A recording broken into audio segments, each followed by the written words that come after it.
네, 국가를 위해 공헌한 보훈가족과 국민의 건강한 삶을 위해 통합 의료복지 서비스를 제공하는 곳 바로 한국보훈복지의료공단인데요. 오늘은 국가유공자의 따뜻한 동반자 역할을 하고 있는 한국보훈복지의료공단의 신년 사업 계획에 대해서 들어보도록 하겠습니다. 한국보훈복지의료공단 최혁진 관리이사 연결되어 있습니다. 최혁진 이사님, 안녕하십니까? 예, 안녕하세요. 네. 우리 최혁진 이사님께서는 원주 출신으로 작년에 한국보훈의료복지공단에 부임하신 것으로 알고 있는데요. 네, 우리 알고 계신 분들이 많을 것 같습니다. 동문도 계시고요. 오시고 어떻게 인사, 방송을 통해선 처음일 것 같은데. 예, 반갑습니다. 네. 저는 우리 문재인 정부 출범할 때 청와대에 가서 사회적 경제 비서관으로 대통령 모시고 일을 하다가요. 네. 작년에 다시 고향으로 돌아와서 한국보훈복지의료공단에서 관리이사로 재직하고 있습니다. 진즉에 이제 인사드릴 수 있어야 했는데 오늘이라도 인사드릴 수 있어서 정말 감사합니다. 그럼 몇 년 만에 원주 다시 돌아오신 거죠? 그 이전에 공공기관 활동까지 하게 되면 대략 한 10년 정도를 지역을 떠나 있었고요. 예. 10년 만에 다시 원주에 복귀했습니다. 네.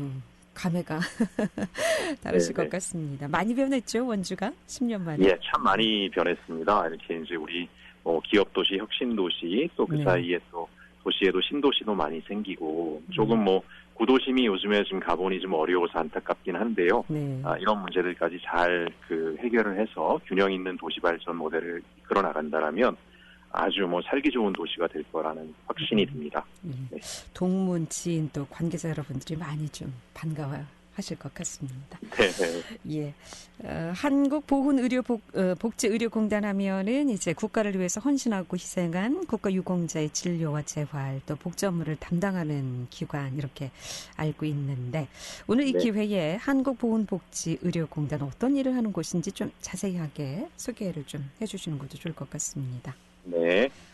저희 한국보훈복지의료공단은 임직원이 약 7천여 명, 연간 예산도 한 1조 2천억에 달하는 대한민국에서 가장 큰 공공의료복지 전문기관입니다. 그런데 정작 원주에 2013년에 왔지만 원주 시민들께서는 저희 보훈공단이 어떤 일을 하는지 잘 모르시더라고요.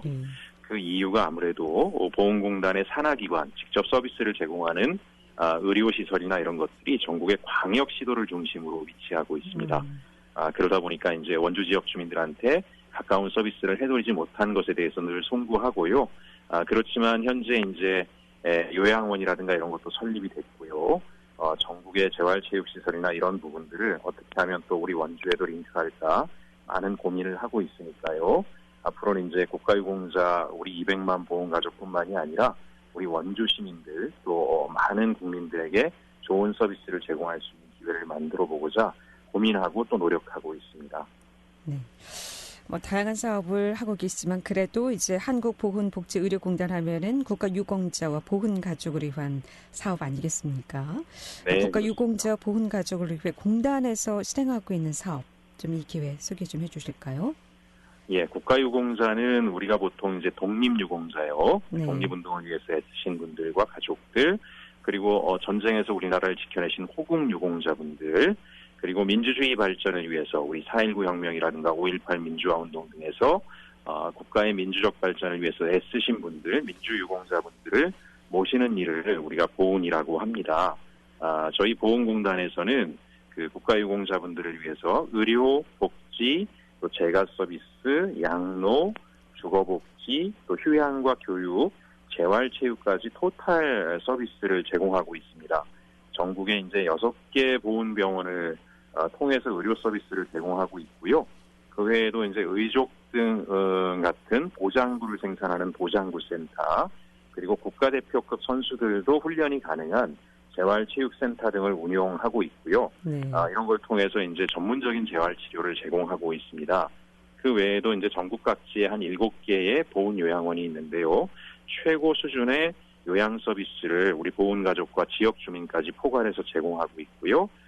휴양원이라든가 또는 보훈원, 복지타운 이런 여러 가지 시설을 통해서 국가유공자들이 행복하게 생을 살아가실 수 있도록 지원하는 역할을 하고 있습니다. 그 외에 이제 국민 인식 개선을 위해서 보훈교육원에서는 나라사랑 교육도 진행하고 있고요. 네. 예. 특히나 이제 국가유공자들의 이제 급성 재활 요양 기능을 단일 병원 내에 모두 갖춘 국내 최초의 병원은 또 그렇습니다. 보훈병원이 유일하다고 하는데 공단이 네. 운영하는 보훈병원의 특성과 복지 의료 수준은 어떻다고 좀 볼 수 있을까요? 보훈병원은 서울, 부산, 광주, 대구, 대전, 인천의 6개 지역에요. 네. 총 3,500병상을 운영하고 있습니다. 그중에서도 특히 이제 서울에 있는 우리 중앙보훈병원을 저희 원주에 있는 국가유공자분들도 자주 이용하시는데요. 네. 한 1,400병상 규모이고 국내 병원 중에서는 6번째로 큰 규모입니다. 민간까지 포함해서요.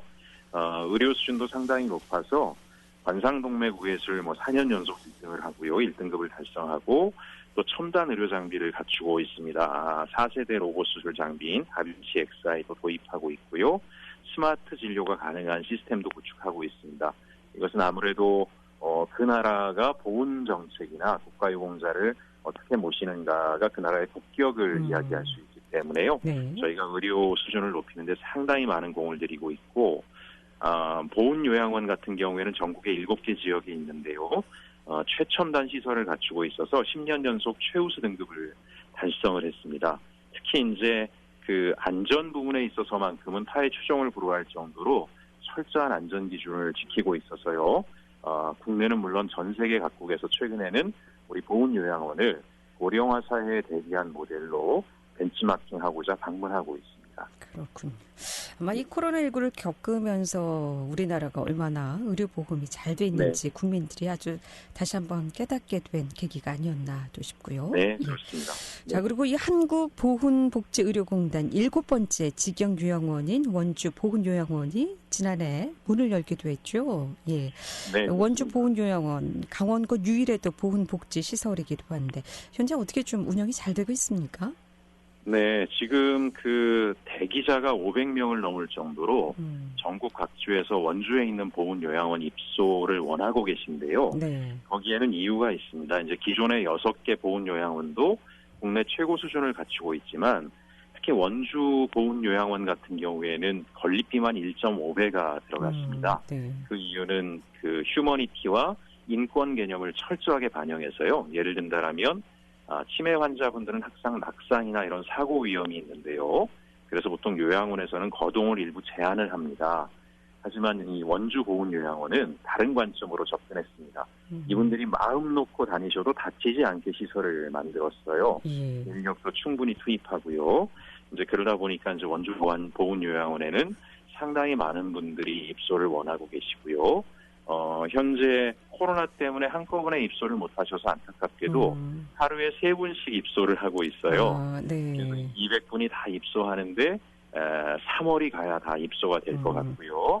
또 이제 원래 저희가 10 내지 20%는 지역의 일반 시민들에게도 개방을 하는데 현재는 이제 국가유공자분들이 워낙 이곳을 선호하고 계셔서 네. 일단은 유공자분들 우선으로 좀 하고 있지만 중장기적으로는 일반 시민들에게도 기회가 될 것 같고요. 여기는 특히 치매 전담실이 아주 잘 돼 있기 때문에 치매 노인분들로 걱정하시는 분들에게는 아마 최적의 서비스를 제공할 수 있는 요양원이라고 생각을 합니다. 예. 대기자가 한 500여 명이라고 앞서 네. 말씀하셨는데 뭐 시설 규모가 작아서 그런가요? 아니면 코로나 때문에 그런가요? 그렇진 않고 저희가 200명이 입소 가능할 수 있는 제법 큰 시설이고요. 예. 도내에서는 상당히 큰 시설이죠. 그리고 주간보호 서비스도 25병상을 가지고 있거든요. 네. 근데 워낙에 여기를 견학하고 하신 분들이 시설이 훌륭하다 보니까 너도 나도 없이 가까운 지역 또 수도권에서도 네. 원주 보훈요양원에 입소를 희망하시는 분들이 굉장히 많이 신청이 들어왔습니다. 이렇게 많이 원하시면 시설 규모를 좀 확대할 계획은 없으신가요? 지금 저희는 이제 그 우리 국가유공자분들이 계속 고령화되고 계신데요. 예. 한편으로 일반 그 시민분들도 고령화 사회에 돌입하고 있어서 우리 보훈공단이 조금 적극적으로 인프라를 키워야 되겠다라고 내부적으로 고민을 많이 하고 있고요. 또 공단 혼자서 이거를 다 해결하기 어려우니까 저희가 가지고 있는 노하우를 다른 공공기관에 좀 전하고 있습니다. 예를 들면 우리 강원랜드에서 폐광 지역에 요양원을 짓겠다 그래서 네. 그냥 지면 안 된다. 정말 인권과 휴머니티를 반영한 방식으로 해야 된다 그래서 뭐 설계에서부터 해서 운영 방식까지를 다 저희 공단이 개입해서 지원을 하고 있습니다. 예.